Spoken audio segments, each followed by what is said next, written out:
दूसरा अध्याय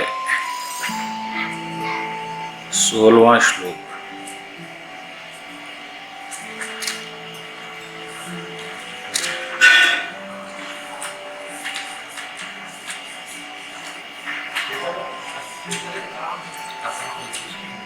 न सतो विद्यते भावो न भावो विद्यते सतः भयोरापि दुष्टो नास्त्यन्यस्तत्त्वदर्शिभिः।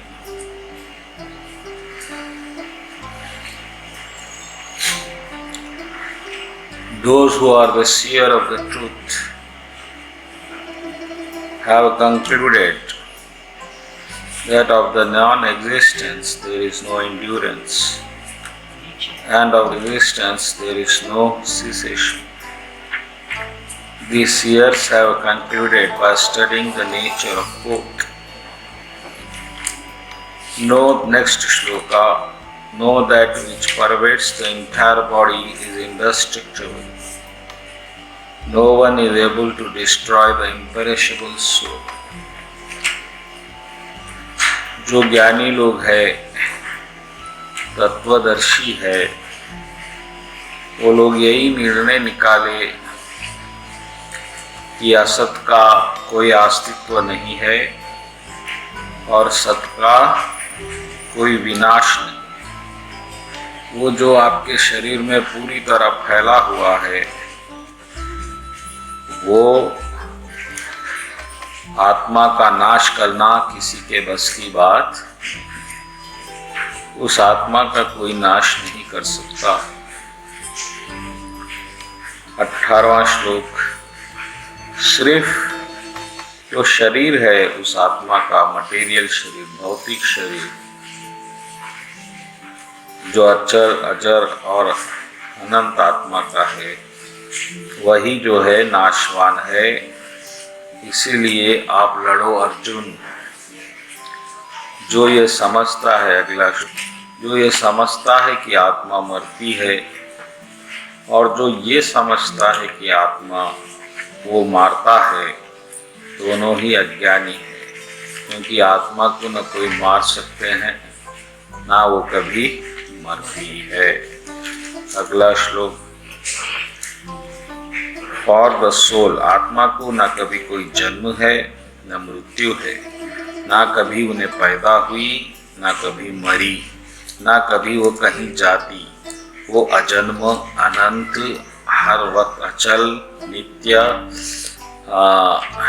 अमृत्य और सनातन, यानी पुरानी है। शरीर के मरने से आत्मा नहीं मरती। यहाँ तक आज चर्चा करेंगे 19वें श्लोक तक। दो चीजें हैं, एक जो मरती है, एक नहीं मरती। हमको जो मालूम है वो सिर्फ मरने वाली चीज मालूम है, नहीं मरने वाली चीज हमको कोई एक्सपीरियंस नहीं है। अब जब मरने वाली चीज के हिसाब से आप ज्ञान लेते हैं तो उस ज्ञान में एक अच्छा आ जाता है, बुरा आ जाता है। अर्जुन का गुरु को मारना अगर आप भौतिक मन से देखें तो गलत है, शास्त्र से देखे तो भी गलत है, नीति से देखे तो भी गलत है, मानवता की दृष्टि से देखे तो भी गलत है। क्योंकि आप अब शरीर से सोच रहे हैं, आपको आत्मा का कोई ज्ञान ही नहीं। इसीलिए इस शरीर में रहने वाले एक चीज को अच्छा, एक चीज को बुरा मान के जीवन व्यतीत करते हैं। और ये लोग अच्छाई से इतना जुड़ जाते कभी, फिर उसके आगे जा नहीं सकते। लेकिन जो अच्छा दिखता वो अच्छा रहता नहीं, और जो बुरा दिखता वो तो बुरा ही है। तो ये दोनों चीजें से हमारा ताल्लुक नहीं है, इस बात को समझो। आत्मा आत्मा आत्मा आत्मा क्या है? हमेशा एक डाउट रहता आदमी को, आत्मा क्या है? अरे आत्मा आप है, हम जो है वो आत्मा है। ये जो हम समझ रहे हैं कवरिंग को हम खुद समझ रहे हैं, वो कवरिंग हम नहीं है, लेकिन हमको ढाप दिया गया है। और ढापने से हमको जो मन दिख रहा है, बुद्धि दिख रही है, इंद्रियां दिख रही है, शरीर दिख रहा है, और हम उसको सच समझ के बैठ गए। हम कभी कृष्ण बोल रहे हैं आप पैदा ही नहीं होते, लेकिन आप तो बर्थडे भी मना रहे, तो फिर आप तो पैदा हुए इसका मतलब, तो ये अज्ञान है। वो पैदा नहीं होती, वो कभी मरती नहीं, फिर वो जो मर रहा है वो क्या है बोलिए आप। और वही हमको दिख रहा है, कितना परेशान है कोरोना से बचने, कितने रूल्स रेगुलेशंस जो अप्लाइड है, प्रकृति के जो नियम है वो शरीर पे इम्प्लाइड है। आप कितने रूल्स रेगुलेशंस के अंदर दब गए इसकी वजह से, जबकि आप वो चीज है ही नहीं। यानी कि आप पूरा जीवन बेवकूफ बना दिए गए कोई एनर्जी के द्वारा। जो चीज नहीं है आप वो चीज है समझ के उम्र भर वैसा ही जीते रहे, फिर मर गए।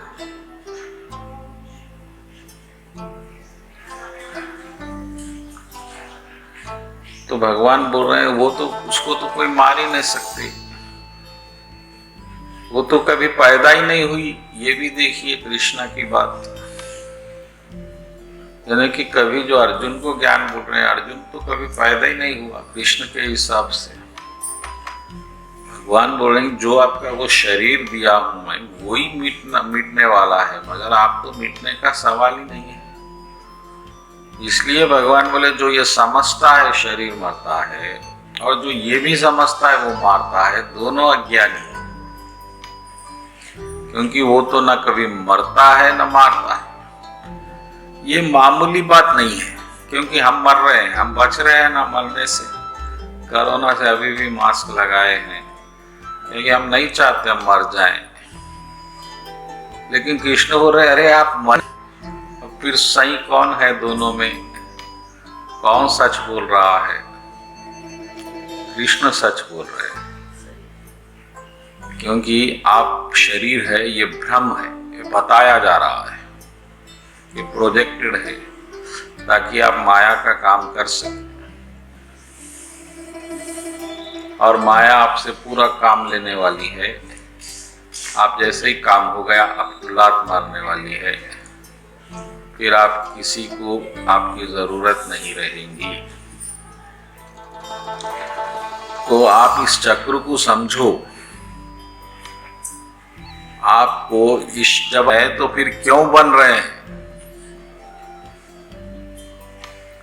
आप शरीर नहीं है तो क्यों बन रहे हैं? इस बात पे विचार होना चाहिए। और शरीर बन रहे हैं तो कोई कम मुसीबत है? हर वक्त वो शरीर की चिंता, दुख, रोग, भय, क्रोध, कितनी बार हम अपने आप को कितना भुगत चुके हैं बोलिए। और अभी कोई लिमिट नहीं है, ऐसा भी नहीं है कि ये आज खत्म हो गया फिर कल वही होने वाला है। नाना जन्मों से नाना प्रकार के दुख, नाना प्रकार की चिंताएं, शरीर को संभालते संभालते संभालते वो तो संभल ही नहीं रहा है। न मन आपकी बात सुन रहा है, न बुद्धि आपकी बात सुन रही, मन मानी हो रही है। एक मालिक के 9 कमरे थे, 9 के 9 नौकर, 9 चीज में अलग अलग फैसिलिटी, एक में गाना, एक में डांस, एक में वो, एक में। और जब मालिक रहते तो ये 9 लोग बड़े परफेक्ट काम करते थे। मालिक कहीं बाहर चले गए तो नौकरों का राज हो जाता था। जो टीवी वाला कमरा वो टीवी देखता था, गाने वाला गाने सुनता था, खाने वाला मजेदार खाने बना लेता था। इसी तरह जो अनकंट्रोल्ड माइंड है वो मनमानी करेगा। ये माइंड के 9 नौकर है, आंख, नाक, कान। जब आप कंट्रोल में रहते तो ये सही चलते, जब आपको पता चल गया आज घर में कोई नहीं है, तो फिर वो शैतान आपका जाग जाता है, क्योंकि अब कोई नहीं है। आप पुलिस स्टेशन में बैठे तो आप कंट्रोल में आ जाते, वहां आप कोई गंदी बात नहीं करते, सोचते भी नहीं। तो ये जो है माइंड आपको कहाँ ले जा रहा है? किसी का माइंड कंट्रोल में है क्या? बोलिए, उसको रखना पड़ रहा है। पुलिस, आप हमारे को पुलिस की जरूरत क्या है? आज करोड़ों रुपए पुलिस पे लगाना पड़ रहा है, क्योंकि आपका माइंड कंट्रोल में नहीं। अगर पुलिस नहीं है तो आप मनमानी करेंगे। कभी फर्स्ट आ रहा है, इस तरह से तो कर्फ्यू लगा दिया गया है ताकि आपका अनकंट्रोल्ड माइंड बदमाशी ना करे फर्स्ट। तो ये जो है अनकंट्रोल्ड माइंड आपको घुमा रहा है, जैसा हवा पत्ते को घुमाती है, आपको जन्म जन्म घुमा रहा है। जैसा मन आपको मिला आप वैसा ही चल रहे हैं, वैसे ही आपका स्वभाव बन रहा है। मैं ये मानता, ये नहीं मानता, ये सही है, ये गलत है, ये सब मन की दुनिया है। लेकिन मन कैसा बना और आपको कैसा मिला ये आपको मालूम, वरना वो माइंड आपको नचाएगा। और नचाएगा किस तरह? उसकी मनमानी करेगा। मन की अपनी दुनिया बनेगी, उसमें एक चीज को वो फेवरेबल मानेगा, एक अनफेवरेबल मानेगा, एक अच्छाई मानेगा, एक बुराई मानेगा, एक दोस्त मानेगा, एक दुश्मन मानेगा। और आप इसी में उलझ के अपनी पूरी चेतना लगाएंगे, और वो चेतना लगाने से क्या होगा? आप भगवान को भूल जाएंगे। एक ही नुकसान है। और आप भगवान को भूल गए तो फिर आप कानून के हिसाब से आपको चलना पड़ेगा, और ये कानून आपको कहाँ ले जाएगा आपका मन आपको नहीं मालूम। आप जन्म जन्म जन्म जन्म कुछ बन रहे हैं, मर रहे, कुछ हम बन रहे हैं, मर रहे। आप इस चक्र को तोड़ना जरूरी। आपको इस माइंड के ऊपर जाना है। माइंड आपकी सुनना, आप माइंड की नहीं सुनना। अगर आप इस स्थिति में आ गए तो आप कंट्रोल्ड पर्सन, उसको धीर पुरुष बोलते हैं। धीर पुरुष, जिसका मन उसकी बात सुनता।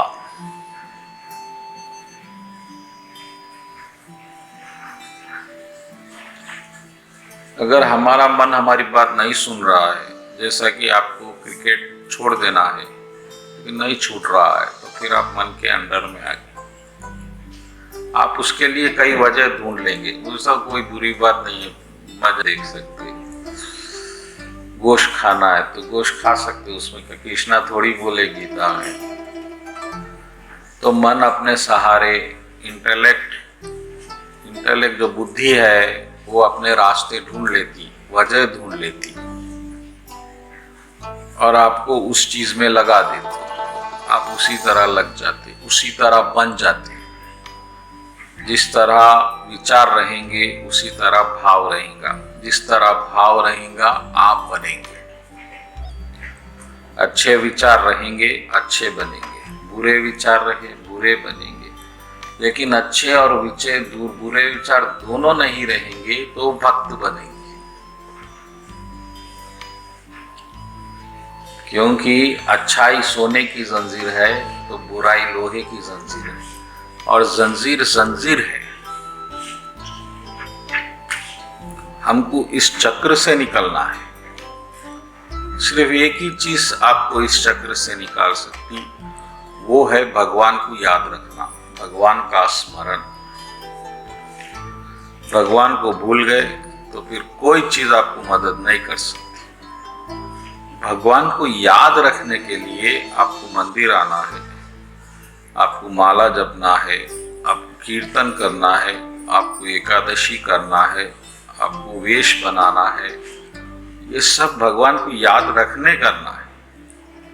ये सब करते हुए आप भगवान को भूल रहे हैं तो ये सब बेकार है। ये सब करते हुए याद बढ़ रहा है तो ऐसी चीज बहुत ज्यादा करना चाहिए, इस बात को ध्यान में रखो। लेकिन होता ये है कि हम ये चीजों से ज्यादा इंप्रेस हो जाते हैं कि बाल कटाना है तो अगर बाल कटा लूंगा तो शायद भक्त बन जाऊंगा। बाल कटाने से आप भक्त नहीं बनेंगे, आप भगवान को याद रखने से भक्त बनेंगे। और बाल इसलिए कटाना है कि आपको याद रहे कि आप ड्रेस रहने से आपको याद रहता कि पुलिस का ड्रेस जब पहनता तो उसको याद रहता मैं पुलिस वाला हूं। जब आप धोती कुर्ता पहन लेते तो आपको ये मालूम हो जाता कि मैं कृष्ण का आदमी हूं। आप भूलते नहीं आसानी से, आपको थोड़ा पाप करने से भी बच जाते आप। अरे मैं एक ड्रेस पे हूं, अभी पाप नहीं कर सकता, ड्रेस उतार के पाप कर लूंगा, ऐसा आप थोड़ी देर संभल भी सकते। तो ड्रेसिंग कोड हर फील्ड में जरूरी है। पुलिस का ड्रेस है, वकील का ड्रेस है, डॉक्टर का ड्रेस है, तो भगत का भी ड्रेस है। ड्रेस को कंडम नहीं कर सकते आप। और जो भगत बन गया वो तो ड्रेस पहनने के लिए बेचैन हो जाएगा, क्योंकि जिसका जो सब भाव रहता है वो इसी बनना भी चाहता है। तो अगर आपको ड्रेस पहनने में शर्म आ रही है तो अभी भी आप माया में है, आप भगत नहीं है। ये बात भी आप याद रखना। आप बच नहीं सकते कि ड्रेस बिना पहने भी मैं याद रख लूंगा तो कोई फर्क नहीं पड़ता, ऐसा नहीं है। ये चीज बचने की नहीं है, करने की है। जब आप भक्त बन ही गए हैं तो आपको ड्रेस पहनने से क्या प्रॉब्लम है। लेकिन जैसे ही आप ड्रेस पहनेंगे आपका अहंकार आपको बोलेगा तो आप पागल हो गए, क्या आपकी कोई इज्जत है समाज में? लोग क्या बोलेंगे? आप लोग बोलेंगे तू तो पागल हो गया। तो फिर वो सोचेगा नहीं ऐसा करता हूँ, मंदिर जाने के बाद वहां बदल लेता हूँ, यहाँ से वहां तक तो लोग देखेंगे तो यही समझेंगे मैं इनकी तरह ही हूँ आज भी बेवकूफ। इस तरह से वो अहंकार का एडजस्टमेंट रहता है। और भी डूबे हुए हैं तो वो अब समझेंगे ठीक है अभिषेक के वक्त ही पहन लेता हूँ, अभी पहले पहन के भी बैठूंगा, फिर रिश्तेदार आ जाएंगे तो क्या होगा। ये चालाकियां अहंकार की चालाकियां है। लेकिन जो सच्चा भक्त बन गया वो तो बेचैन हो जाएगा कि कब धोती पहनूं, कब कुर्ता पहनूं, कब बाल कटाऊं, कब नाचूं। ड्रेसिंग कोड भी इंपॉर्टेंट है, लेकिन अब ये कृष्णा की मर्जी है वो आपको क्या बना रहे हैं। अब अर्जुन धोती कुर्ता नहीं पहन सकते क्योंकि वो क्षत्रिय है, उसका लड़ना धर्म है और इस वक्त लड़ना बहुत जरूरी है धर्म संस्थापना के लिए। तो भगवान उसको ये नहीं बोले कि पहले आप धोती कुर्ता पहन के शिखा करो, ये करो। अर्जुन बोले याद करो, लड़ते वक्त भी याद करो, मेरे पास आ जाएंगे, खत्म हो जाएगा। तो अब आप क्या करने वाले हैं ये आप कृष्णा पे डिपेंड है, और वो भगवान जैसा आपको ले जाएंगे वैसे ही चलना है। लेकिन आप इस चक्र को नहीं तोड़ेंगे। ये बार बार जो आपको एक मन, पिताजी बोले मन मरे माया मरे, मर मर जाए शरीर, आशा तृष्णा ना मिटे। ये मन क्यों मिल रहा है? तो हमारी प्यास नहीं बुझ रही है, हम इच्छाओं के वश में आ गए। जब तक इच्छाएं हैं जब तक आपको शरीर मिलेगा, और आपकी एक इच्छाएं नहीं है, आपकी अनगणित इच्छाएं। सबसे खतरनाक इच्छाएं तो ये है कि आपका अहंकार ना गिरे, पहली बहुत बहुत डेंजरस इच्छा है। लेकिन आप अपना जो आप उसको स्वाभिमान का नाम देते, आत्मसम्मान का नाम देते, ये सब कचरा है। ये जो अहंकार है आप उसका लेवल जो बनाए हैं उसको आप गिराना नहीं चाहते, ये बहुत डेंजरस है। आप जब तक अहंकार की दीवार नहीं तोड़ेंगे कृष्ण को कोई जन्म में नहीं पा सकते। आप एक मीटर बना दिए अपना कि मैं ये हूं, ये मेरे पसंद है, ये नहीं है, ये तो मैं कर ही नहीं सकता, कुछ भी हो जाए। ये मीटर आपका सेट है, पैरामीटर। और मैं जो है ये मेरा परिवार है, ये मैं हूं, ये मेरा। कोई दावत में भी आपको बुलाए तो कोई स्पेशल मर्यादा होनी चाहिए। खाली व्हाट्सएप कर दिया ऐसा कैसा जाते भाई। फोन तो करना चाहिए ना, मैं कितना बड़ा आदमी हूँ। मैं कल नारायण प्रभु से मिला, वो नया इस्कॉन कुछ बनाए वो लोग, उनको कुछ काम था।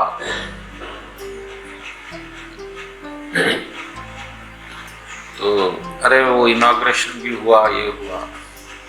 तो मैं बोला मेरे को तो मालूम ही नहीं प्रभु, तो भेजा है वो बताए मेरे को। तो मेरा अहंकार बोला एक फोन कर लेना था प्रभु। तो ये अहंकार आपको हर वक्त ऐसा ही समझाएगा कि आप कितने विशेष है, आपका कितना महत्व है, जबकि अहंकार का कोई महत्व नहीं है। महत्व भगवान की कृपा का है। यहां पर बड़ी गलती हो रही है। जिस तरह सूरज कितना चमकदार है, कितनी रोशनी है, उसकी उतनी रोशनी छुप जाती। क्यों?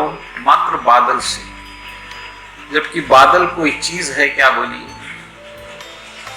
बादल कैसा बनते? पानी से बनते। जब सूरज की किरण गिरती तो वो भाप जो बनती उससे बादल बनते। तो सूरज से बनी हुई चीज सूरज को ही ढक देती।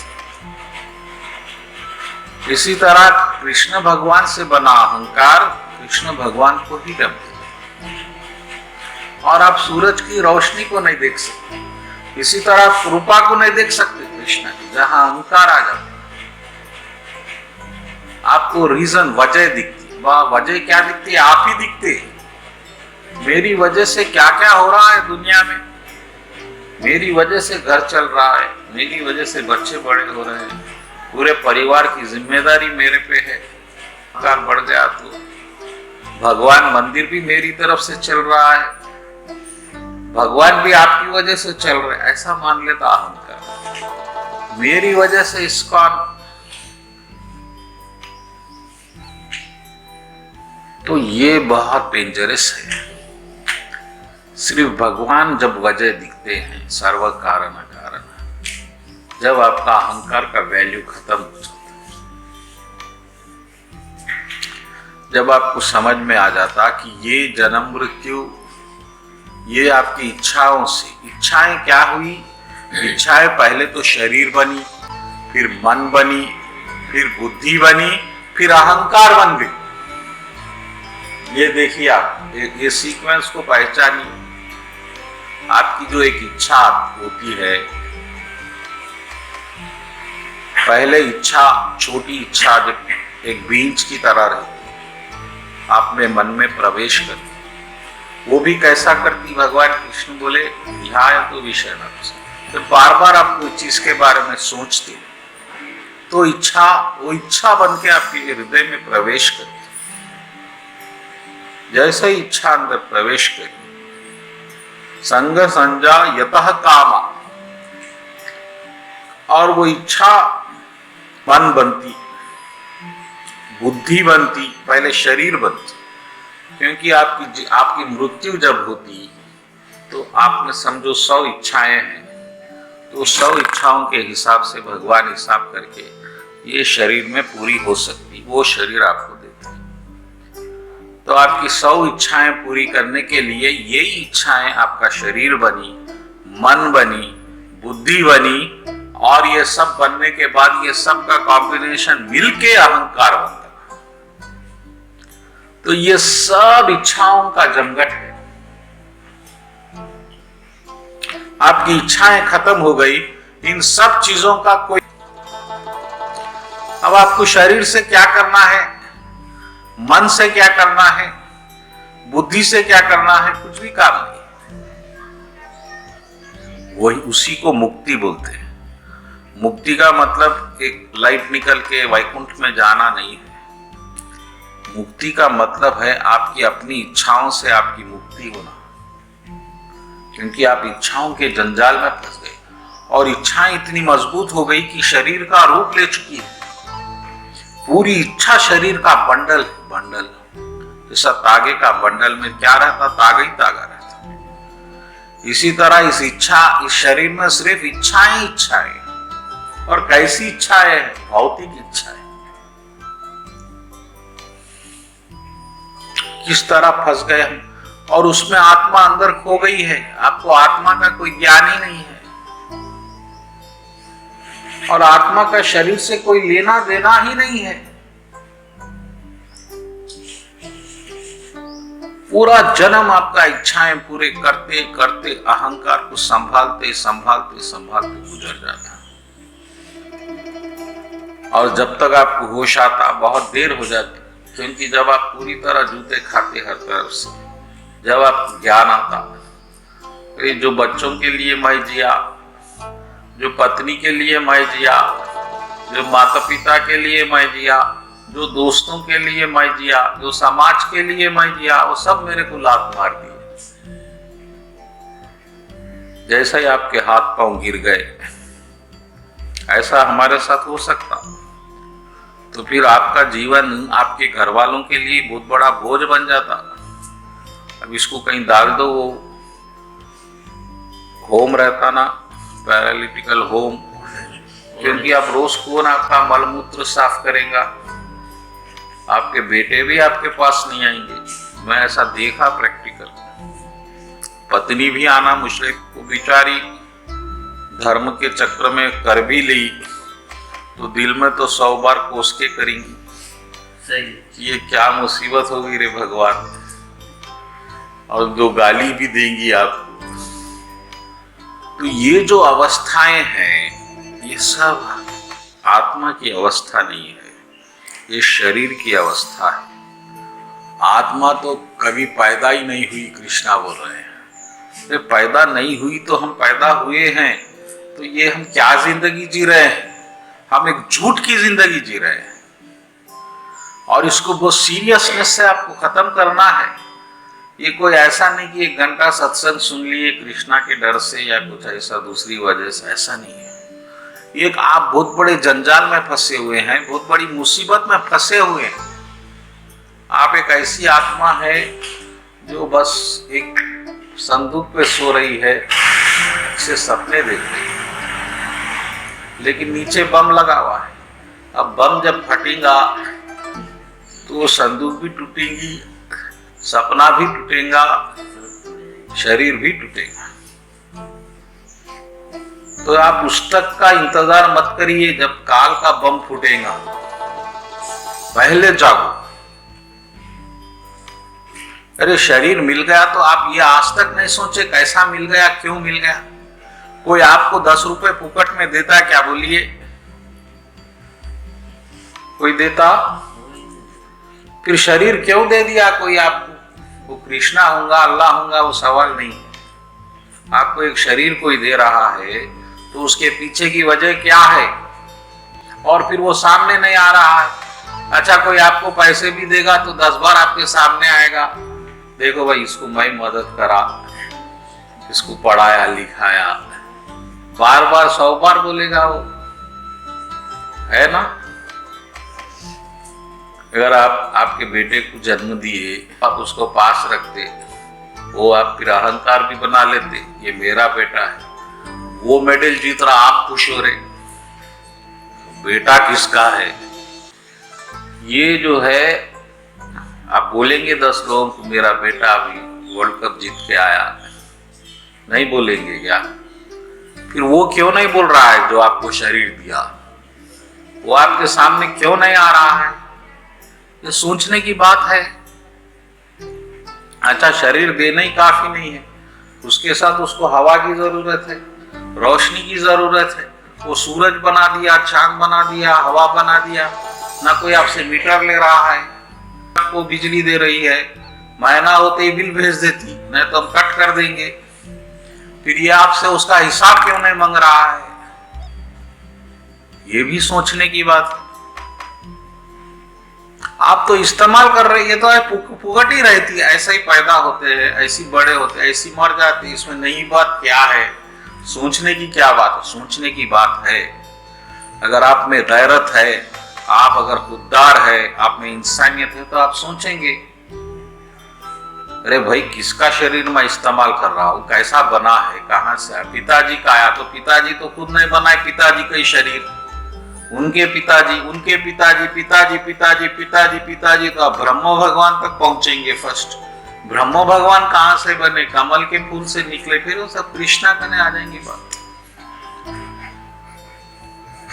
तो ऐसा सोचने वाला ही कुछ इस चक्र को तोड़ेगा, वरना आप अगर ऐसे ही बकरों की तरह जिएंगे तो बकरों का क्या भविष्य है?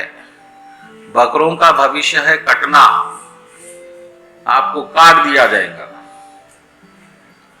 बकरे कुछ सोचते क्या? बोलिए, वो बकरा एक उधर गया, सब उधर चले। आप भी ऐसा ही चल रहे हैं, आपके पिताजी ऐसा चले, हम भी ऐसे ही चल रहे हैं, नौकरी ढूंढ रहे हैं, फिर वो शादी करे, हम कर रहे हैं। लेकिन ऐसा चलने से ये जो हमारे को मुसीबत बन गई है, जिंदगी एक मुसीबत बन गई है। किसको कितने हम कोशिश करते ये सुखी हो जाए, शांत हो जाए, लेकिन वो उतना ही उलझते जाती है। हर वक्त एक नई समस्या, नया प्रॉब्लम। माँ अच्छी है तो बीवी अच्छी नहीं, बीवी अच्छी है माँ अच्छी नहीं, माँ अच्छी है बीवी अच्छी है, बेटे अच्छे नहीं, बेटे अच्छे, समाज अच्छा नहीं, समाज अच्छे, नौकरी अच्छा नहीं, कहीं ना कहीं परेशान। तो वो हमारा जो मीटर है सुख का, वो सेट बहुत कोशिश कर रहे हैं। इसलिए हम कृष्णा के पास आए। अब कृष्णा भगवान समझा रहे हैं कि भाई तुम कभी पैदा ही नहीं हुए और तुम कभी मरे ही नहीं को समझ सकते, लेकिन पैदा नहीं हुए तो आप तो बोलेंगे हम पैदा हुए, लेकिन ये पैदा होना धोखा है। आपको बताया गया है, फंसा दिया गया है आपको। और ये कोई मामूली बात नहीं है, कोई आपको फंसा दिया गया है, कोई आपको बांध रहा है और आप बंधे जा रहे हैं, जन्म जन्म बंधे जा रहे हैं। तो मूर्खता है। एक अक्लमंद आदमी क्या बंधे तो आपको कोई सुबह बांधने का प्रयास नहीं करेंगे, ऐसी रहेंगे। बोलिए, आपको शरीर से बांध दिया गया है आपकी आत्मा को, और आपको हर वक्त ऐसा दिख रहा है कि आप पैदा हो रहे हैं, मर रहे हैं, पैदा हो रहे हैं, मर रहे हैं, बार बार आपको दिख रहा है। हर वक्त आप परेशान, हर जन्म में परेशान। लेकिन इस वक्त अर्जुन भी परेशान है। अरे भाई, वो भाई मर जाएगा कैसा, वो चाचा मर जाएगा, गुरु मर जाएगा। भगवान बोले वो तो मरता ही नहीं भाई, वो तो जन्म ही नहीं लिया तो मरेगा कैसा। तो वो जो पैदा नहीं हुआ है आप में, आप उसको ढूंढना है। और वो क्या है? वो आप ही है। ये मात्र मिसअंडरस्टैंडिंग है, बिविल्डरमेंट। तो हम थोड़ा आगे जाएंगे।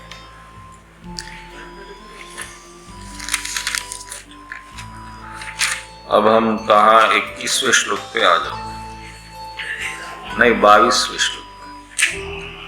As a person puts on new garments, giving up old and useless one, similarly the soul accepts new material body, giving up the old and useless ones. जिस तरह नूतन वस्त्र कोई धारण करता है और पुराने वस्त्र फेंकता है, उसी तरह आत्मा भी नए शरीर धारण करती है और बेकार और पुराने शरीर फेंक देती है। इस बात पे थोड़ी चर्चा हो जाए। पहले कपड़े क्या है ये समझिए आप। कपड़े एक ऐसी एक्सटर्नल चीज है जिसको हम बड़े आसानी से ले सकते और आसानी से फेंक भी सकते।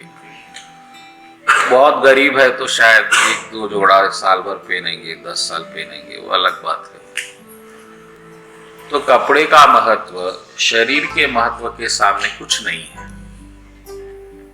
कपड़े में कोई ऐसी चीज आ गई जिससे शरीर को चुभ रही है तो आप इमीडिएट उस शरीर को त्याग दें, कपड़े को त्याग दें, क्योंकि आप दूसरा पहन लेंगे। इस शरीर बहुत टाइट हो गया है कपड़ा। इनमें कि कपड़े का क्या वैल्यू है ये देखिए आप। कोई वैल्यू है? नहीं है। वैल्यू किसका है? शरीर का है, क्योंकि शरीर बहुत इंपॉर्टेंट है।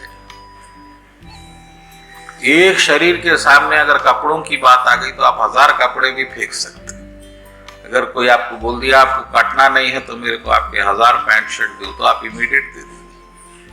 आप एक क्षण सोचेंगे, अरे नहीं नहीं, मैं शरीर में पैंट शर्ट तो नहीं दे सकता, गर्दन कटी परवाह नहीं, ऐसा आप नहीं बोलेंगे।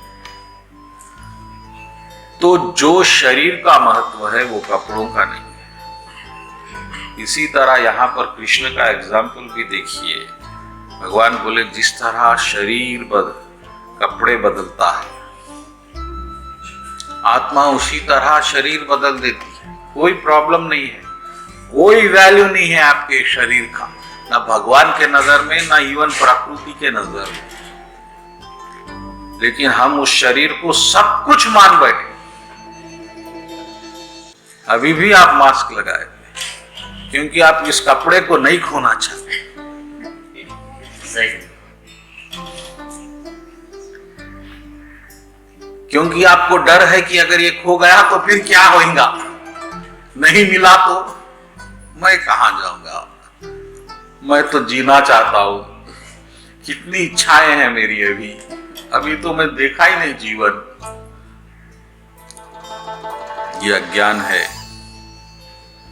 कृष्ण भगवान उसको कितना चीप कर दिए शरीर को देखिए।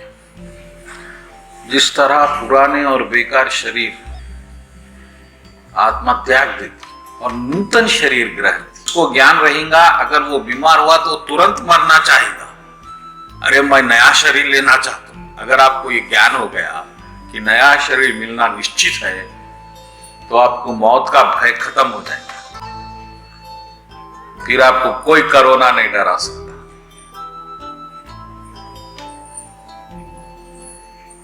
लेकिन अगर आपको मृत्यु का भय है, विवेकानंद जी बोले फियर एलोन इज डेथ। मृत्यु क्या है? भय है, डर है वो। क्योंकि जब आपको मालूम हो जाएगा, अरे आपको नहीं चाहते हुए भी शरीर पे शरीर मिलने वाले हैं, करोड़ों मिल चुके हैं, करोड़ों और मिलेंगे, तो आपको इस शरीर छोड़ने का क्या भय रहेगा? बोलिए।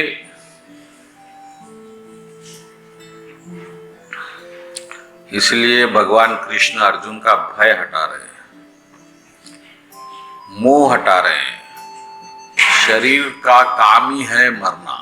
और एक बात भी है इसमें, और ये मत समझिए कि आप एक ही बार मरते हैं, आप हर क्षण मरते हैं। ऐसा एक आप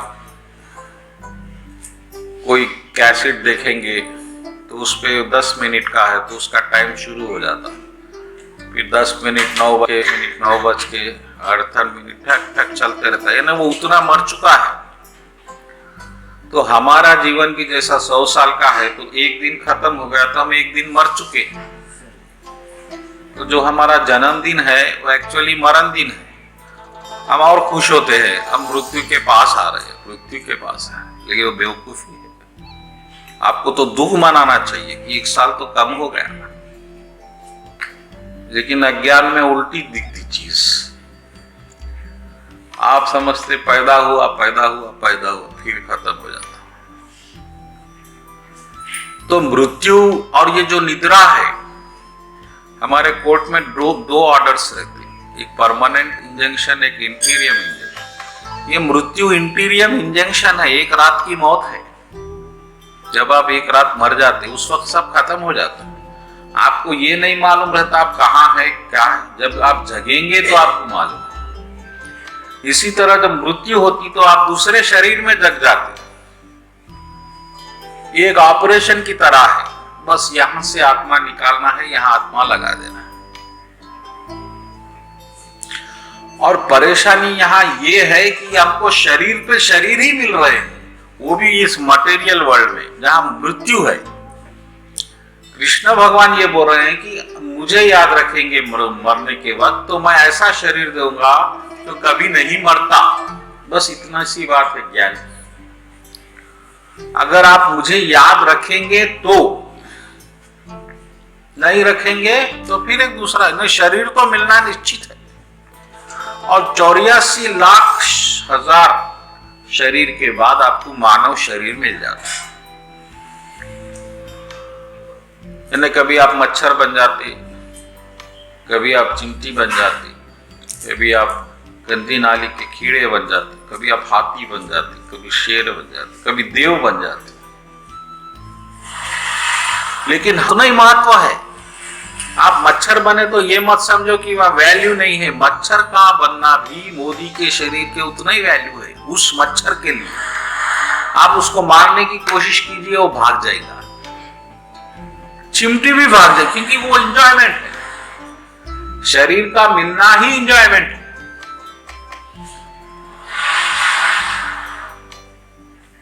क्योंकि इसमें आत्मा का आनंद रिफ्लेक्ट होता है, परमात्मा का आनंद रिफ्लेक्ट होता है। तो जीना ही बहुत इंपॉर्टेंट है। तो ये मत समझो कोई भी शरीर मिलने से आप, मानव शरीर में आपको एक मौका है कि आप इस चक्र को तोड़ सकते। बस इतना ही, एक चीज ज्यादा है। धर्म एक तेषुनिध विशेषम। वेदा बोली, वेद का ज्ञान है। बस एक धर्म आपको एक्स्ट्रा दिया गया है जानवरों से। आप ऐसा कौन सी चीज है बोलिए जो जानवर नहीं कर सकते और आप कर सकते? बोलिए। आप बैंक बैलेंस बना सकते, चूहा भी बैलेंस बनाता। आप चूहे की बिल तोड़िए, उसमें कई स्टोर रहता। आप बोलेंगे मैं बहुत अच्छा भागता हूं तो हिरन आपसे अच्छा भागता। आप बोलेंगे मैं अच्छा गाता हूं तो कोयल आपसे अच्छा गाती। हर वो चीज जो गुण आप में है वो जानवरों में कहीं ना कहीं है। आप बोलेंगे मैं प्लेन में जाता हूं, अरे वो तो कौवे भी उड़ते, चिड़िया भी उड़ती, तो आप क्या कौवे से महान हो गए? मैं वफादार हूं, सच पे चला रहे। कुत्ता आपसे वफादार है, कुत्ता कभी बेवफाई नहीं करता। मैं आपको कुत्ता बोलूंगा, गुस्सा आ जाएगा। अरे आप आज सच्चे हैं इसलिए मैं आपको कुत्ता बोला। नहीं, आप बर्दाश्त नहीं कर, आप जानवर नहीं है। फिर आप में जानवर में क्या है फर्क? फर्क एक है, आपको धर्म दिया गया है, जानवरों को धर्म नहीं है। धर्म एक तेषुनिध विशेषम। सिर्फ धर्म का भेद है। और आप आके खोले, भगवत गीता लोग खरीदते। कल ही नारायण प्रभु बोले हम डेली 1000 गीता बेच रहे हैं। गीता बेचना बड़ी बात नहीं, गीता पढ़ना बड़ी बात है। क्योंकि जो गीता घर में लेते लोग, उसको कहीं कोने में ऊपर रख के, जब कहीं दशहरा दिवाली है तो धूल झटकने के काम आ जाती, क्योंकि धूल जम जाती उसमें। आप कभी खोले नहीं उसको।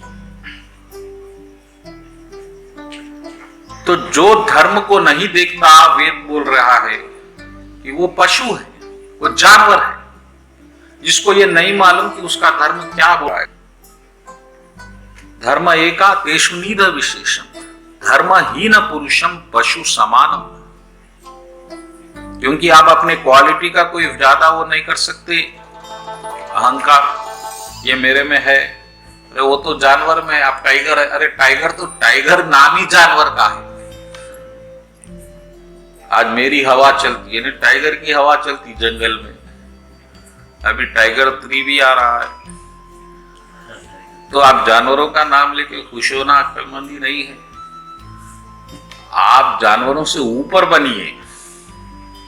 आप अगर इंसान भगवान बनाया तो आप धर्म को खोजिए, धर्म क्या बोल रहा है। आप मुस्लिम है तो कुरान पढ़िए कि कुरान क्या सिखा रहा है। आप हिंदू है तो हिंदू पढ़िए। अब आप नहीं करे तो आप पशु हो गए। और क्या सिखा रहा है धर्म? भगवान की शरण सिखा रहा है। अब भगवान से जुड़ जाओ, इस जन्म मृत्यु के चक्र को तोड़ो। ये जो बार बार आप कपड़े बदल रहे हैं, इसमें आप आपके शरीर को ही भूल गए। कपड़ा याद रह गया। कपड़ा आपकी पहचान नहीं है, शरीर आपकी पहचान है। आप कपड़े को पहचान समझ रहे। ये कपड़ा आज अच्छा मिला, कल बुरा मिलेगा, कभी बहुत अच्छा मिलेगा, लेकिन वो कपड़ा आपका है ही नहीं। वो तो आपको ढकने के लिए दिया गया। और कितने देर के लिए दिया गया? बहुत कम समय के लिए। 100 साल, 50 साल। कोरोना की कृपा रही तो 10 साल। 10 साल, 1 साल, 2 साल, बस। 10 साल। कोरोना के नए नए अवतार हैं, अवतार जैसा भगवान के अवतार होते हैं। कौन से अवतार में प्रभु आएंगे बोल नहीं सकते।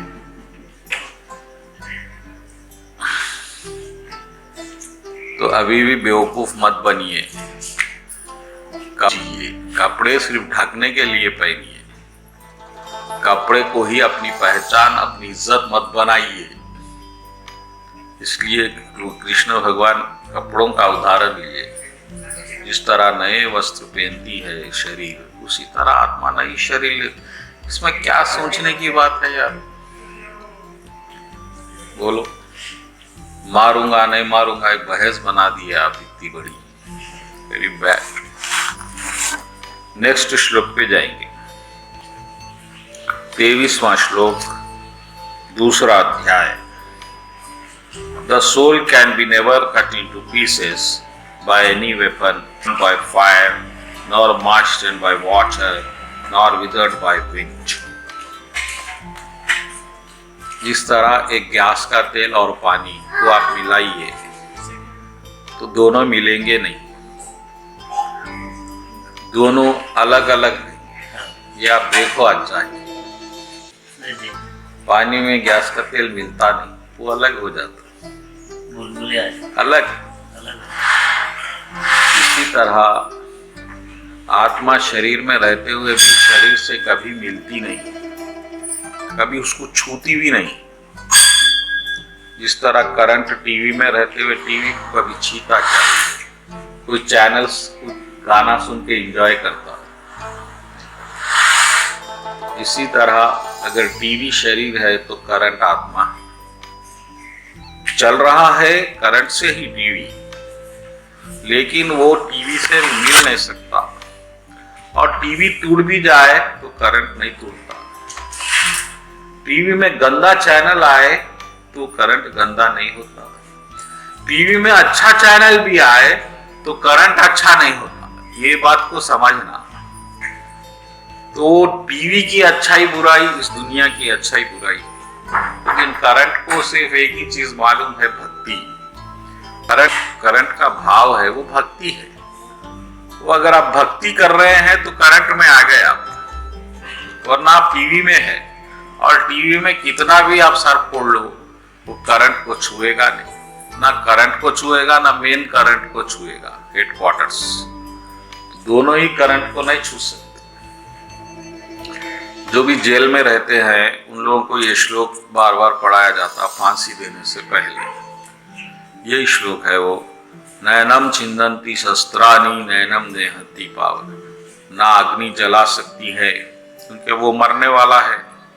वही गीता पहले ही पढ़ा देती गवर्नमेंट तो उन्हें शायद मर्डर ही नहीं करता था, लेकिन सिर्फ मरने से पहले ज्ञान देते। अब वो ये बेचारा 5 मिनट में क्या समझेगा?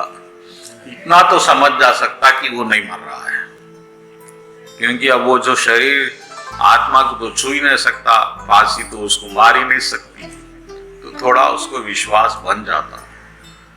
लेकिन गवर्नमेंट जो है वहां सुनाने के बदल, जबकि कई यूनिवर्सिटीज वर्ल्ड में गीता को कंपलसरी सब्जेक्ट बना चुके हैं, अमेरिका से लेके लंदन से लेके ऑस्ट्रेलिया तक, दुबई भी आ गया।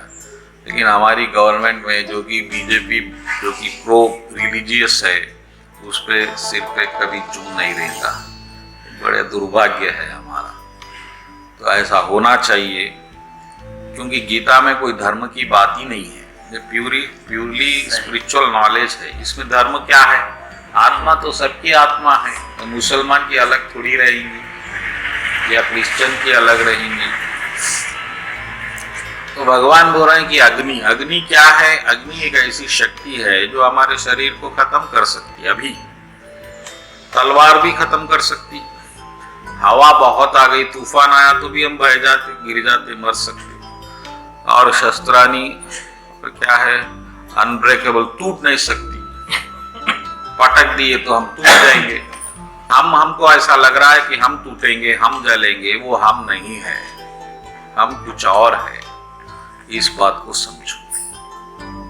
इसको जागना बोलते हैं। तो आपको जागना है, भागना नहीं है। लोग ये समझते कि मंदिर ज्वाइन करूंगा या जंगल जाऊंगा तो इसमें मुक्त हो जाऊंगा। मुक्त कैसा होंगे जब आपको ये बात ही नहीं मालूम है। वहां भी आप शरीर में ही रहेंगे, फिर शरीर को ही संभालेंगे, कपड़ों को ही संभालेंगे, कपड़ों को सजाते सजाते आप मर गए। जो आदमी कपड़ों के लिए जिया उसका क्या महत्व है बोलिए। तो ऐसा है। तो अगले श्लोक पे जाएंगे, उसमें कोई डाउट है तो पूछो। बिल्कुल आपको नहीं, soul is invisible, inconceivable, immutable and changeable. Knowing this you should not grieve for any body. इसको ये जो है अदृश्य है, नहीं दिख सकती, अनपर्सीवेबल, इसको ग्रहण नहीं कर सकती, बदल नहीं सकती और कोई और चीज में ट्रांसफर नहीं हो सकती, इम्यूटेबल। ऐसी आत्मा है, यानी अखंड है। जिस तरह करंट अखंड है, टीवी बदल सकते हैं आप, टीवी की जगह मिक्सर ला सकते, मिक्सर की जगह स्त्री ला सकते, करंट के कई जैसा करंट आप अलग अलग कपड़े ला सकते, करंट को अलग अलग जगह यूज कर सकते, लेकिन करंट हमेशा करंट ही रहेगा। मिक्सी में लगाने से करंट में कोई बदलाव आ जाएगा, ऐसा नहीं। इसी तरह ये आत्माएं सब में समान है। अब ऐसा ज्ञान दुनिया में आएगा, सब समान हो जाएंगे। ये धर्मों की दीवार जो बनी वो भी टूट जाएंगी। ये धर्म तो शरीर के है, इसलिए कृष्ण भगवान बोले सर्वधर्म छोड़ो। वो तो शरीर की बात है। धर्म धर्म क्या कर रहे हैं आप, छोड़ो धर्म को। लेकिन बहुत मुश्किल रहता, अहंकार आपको इतनी आसानी से नहीं मुक्ति दे देता। अच्छा चलो, भगवान बोले बहुत हो गई बहस। अगले श्लोक में बोले खैर आप ये समझते भाई कि आत्मा नहीं है। इफ यू थिंक, 26वां श्लोक, if you however think that the soul is perpetually born and always dies, then still you have no reason to lament. हाँ ठीक है, आप ये समझते कि आत्मा पैदा होती मरती, तो फिर भी आपके पास कोई वजह नहीं है, क्योंकि for one who has taken birth death is certain and for one who died birth is certain. जो पैदा हुआ वो तो मरेंगे ही। आप बोलने से नहीं मरेगा क्या, कहीं नहीं करेंगे तो वो नहीं मरेगा क्या, मरेगा। फिर इसमें क्या इतना सोचने की बात है, इतनी बहस कर रहे हैं आप। चलो आत्मा की बात को हटा दो, अब पैदा होते मरते समझो, तो भी मरेंगे ना। कोरोना से बचेंगे तो फिर मरेंगे, दूसरी वजह नहीं है क्या? फिर क्यों डर रहे भाई कोरोना से? अभी नहीं मरना चाहते, अरे अभी भी दूसरी वजह से मर सकते। ऐसा मत समझो वजह को वजह होना है। हार्ट अटैक है, कितने अच्छे अच्छे बीमारियां हैं, हजारों, नई नई भी आ सकती, तो उसमें कोई आप घबराने की जरूरत नहीं है। भगवान बोल रहे हैं हमारे मृत्यु का डर हटा रहे हैं भगवान। आप मृत्यु से मत डरो, वो निश्चित है। कौन कब पैदा होगा कब मरेगा फिक्स है। उससे पहले भी आप नहीं मरेंगे, उसके बाद भी नहीं रहेंगे। तो इतनी बहस हो गई। Some look at soul as amazing, some describe him as amazing, some hear him as amazing, other even after hearing about him cannot understand him. अरे कोई लोग आत्मा के बारे में कोई बड़ी जादू की चीजें ऐसा समझते, कोई बोलते, कोई ज्ञान देते, मगर ये सब बोले तो भी आत्मा को नहीं समझते ये लोग। आत्मा क्या है, कितना कंफ्यूजन है आज भी लोगों में। अरे आप ही आत्मा है जी। आत्मा कोई चीज नहीं है दूसरी लाइट वाली बाहर चमकने वाली। हम जो है वो आत्मा है। गलती से हम शरीर धारण करने से शरीर समझ रहे हैं, ये मिसअंडरस्टैंडिंग है। आत्मा आपको कहीं ढूंढने से मिलने वाली चीज नहीं है। इसलिए भगवान बोले कोई समझते ही नहीं, आत्मा आत्मा करते बैठते। भगवान को भी क्या है, कितना ज्ञान बोलेंगे भगवान, कितने वेद बोले, शास्त्र बोले, पुराण बोले, फिर वही बात वही बात वही बात। फिर अगले श्लोक पे चले जाएंगे। Considering your specific duty as Kshatriya, you should know that there is no better engagement for you than fighting on religious principles, so there is no need for lamentation. अब तुम क्षत्रिय है, तुम्हारे लिए लड़ना ही सबसे अच्छा धर्म है। ऐसे किस्मत से अगले श्लोक में भगवान बोले, happy are the Kshatriyas to whom such an unsought opportunity has come without one's own accord. अरे बड़े किस्मत वाले भाई, ऐसा लड़ने का मौका मिल गया, क्योंकि मरेंगे तो स्वर्ग मिलेगा, जीतेंगे तो धरती मिलेंगी, दो तरफ से फायदा है। तो जो भी युद्ध में मरे जाते हैं सैनिक, उनका नुकसान नहीं होता, उनको स्वर्ग मिलना निश्चित है। इस गीता के हिसाब से हायर बर्थ मिलता, और अगर जीत गए तो मेडल भी मिल जाता, कुछ तनख्वाह ज्यादा हो जाती ऐसा। मगर अगर आप ये नहीं लड़ेंगे, 33 श्लोक, If you do not fight, you will certainly incur sin for neglecting your duties. Thus, one is a fighter. अगर आप नहीं लड़ेंगे तो आपको पाप लगेगा, और आपका जो नाम है, इतना आप बड़े धनुर्धारी है, वीर है, ये नाम भी खराब हो जाएगा, बदनामी हो जाएंगी। नेक्स्ट श्लोक, People will always speak your infamy. And for one honor, dishonor is worse than death. और बदनामी जिसका नाम हो गया, उसके लिए मौत से बदतर है बोले। सब लोग बोलेंगे बुज्जिल था, अर्जुन भाग गया, ये नहीं बोलेंगे बेचारा दया करके छोड़ दिया। ये कृष्ण भगवान थोड़ा उसको जोश में ला रहे हैं अर्जुन।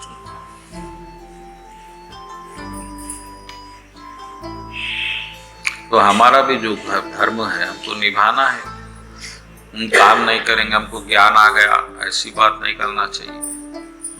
ज्ञान आ गया तो आप अंदर से बदल दीजिए खुद को, बाहर बताने की क्या जरूरत है।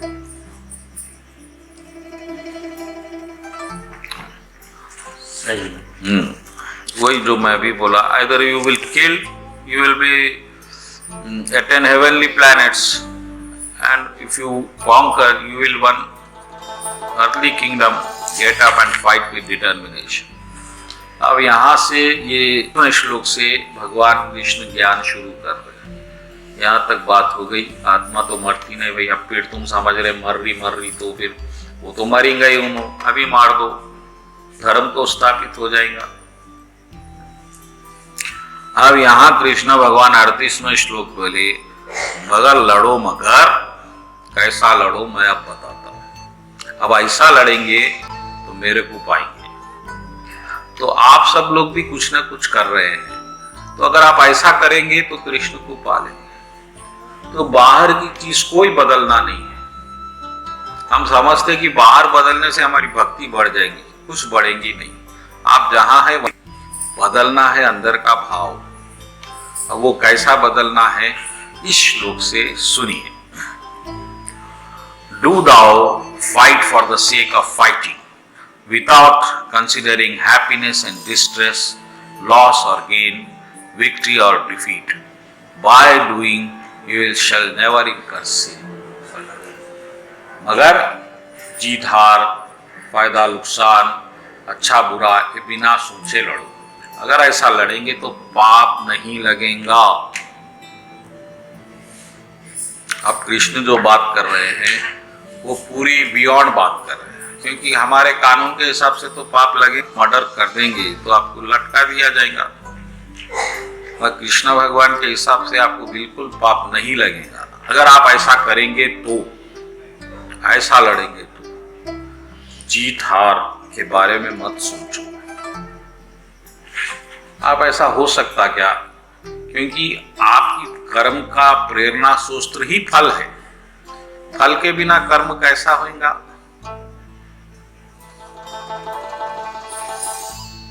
यहां पर बड़ी विडंबना है। इतिहास में पहली बार कोई ऐसी बात करा है, क्योंकि अब तक जो भगवान को पाने का मार्ग था कृष्ण से पहले, वो एक ही था कि आप सन्यासी बन जाना, जंगल में जाना, पत्ते घास खाना, एक पांव पे ठहरना, कुछ कसरत करना, सांस की मिल जाएंगे। लेकिन कृष्ण भगवान उसको तोड़ दिए, उस चेन को तोड़ दिए। वो बोले हर आदमी हर घर में कृष्ण को पा सकता, बशर्ते कि ऐसा करे तो। अगले श्लोक में देखिए, अब तक मैं आपको जो ज्ञान बोला वो संख्या फिलॉसफी थी बेटा। Thus far I have described to you the analytical knowledge of Sankhya philosophy. Now listen to the knowledge of yoga, by which one works without fruitive results. When you act by such intelligence, you can free yourself from the bondages of work. अब तक जो मैं ज्ञान बोला वो था संख्या philosophy यानी सन्यासी का, मगर अब मैं जो ज्ञान बोलूंगा वो योगा का बोलूंगा। योगा का मतलब है कि कर्म के फल के बिना आप कर्म करना, इच्छा के बिना। और अगर ऐसा आप करेंगे तो ये जो बंधन है कर्म का, इससे आप मुक्त हो जाएंगे। तो इसमें 3 बातें आएंगी कि पहले कर्म क्या है, कर्म का बंधन क्या है और मुक्ति क्या है। ये 3 बातें हम अगले हफ्ते डिस्कस कर सकते हैं, क्योंकि बहुत समय हो चुका होगा। करेक्ट। बोलो कृष्ण कन्हैया लाल जी की जय।